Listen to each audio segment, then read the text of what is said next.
Hey folks, so I want to tell y'all about this very odd and creepy dream that I had last night. Then I want to tell y'all a story what happened to my wife and I 10 and 11 years ago. So last night I had this dream that something had happened in my area which made my whole family have to pack up and run to my mom's in South Louisiana, where we used to live. And in my dream, my wife and I were laying out in my mom's front yard, which is just surrounded by woods. I mean, it's you just have to see it to understand. There's no one around over there. We were laying in the front yard looking at the stars in our lawn chairs that we do here, and that we were hearing frogs and crickets and just the normal summertime sounds. And it was pitch black. There was no moon, no street lights, nothing. Then all of a sudden, the sounds just stopped. There was no sound whatsoever, and it was so quiet it was almost eerie. And in my dream, I leaned over to my wife and I said, "Did you notice how you don't hear anything anymore?" And she said, "Yeah, that's really weird." So I grabbed the light and I was shining it around, and I saw this creature behind this tree. It was so evil looking, and it made this clicking sound like I can't do it. I can't even do it. Then it let out this roar that I can't get out of my head. And I had my pistol on my side, and I remember fumbling for it. I was trying to get it, and it kept getting hung up on the chair.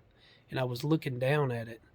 And next thing I knew, my wife started screaming. It had grabbed her and took her off in the woods. And she was screaming bloody murder for me to come help her. And I ran in the house and I grabbed my rifle and a flashlight, and I took off out in the woods. And this feeling that I felt just, y'all, I don't ever want to feel that in real life. I knew somebody was going to unlive either me or that thing, and I didn't care which one it was, but I was going to find my wife. Now, to the story that only me and my wife and a handful of people know, I don't share this with anybody because I just don't feel the urge to. All right, so in 2011, when we lived down there, my wife, after she gave birth to our daughter, she stayed on her monthly cycle a lot longer than she should have, and our sewage went out into the yard. And one night, it was about 11 o'clock. All of us were in the living room, and we were watching a movie, and I kept hearing something tap on the window. Now, the windows are about 6.5, 7 foot up, and keep in mind, nobody is around. So I remember pausing the movie, and I asked my wife, I said, "Did you hear that?" She said, "Yeah."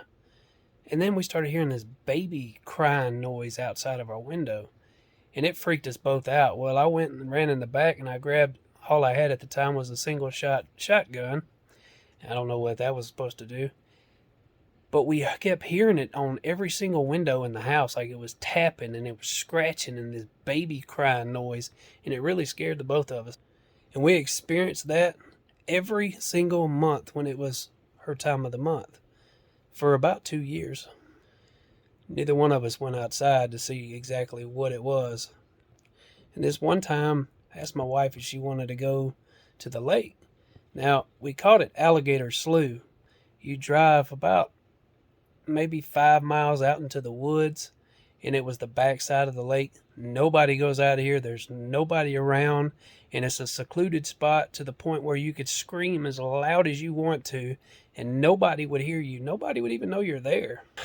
Well, I was out there fishing, and she was with me, and she kind of bumped me, and we noticed that there was a family of hogs swimming across the lake.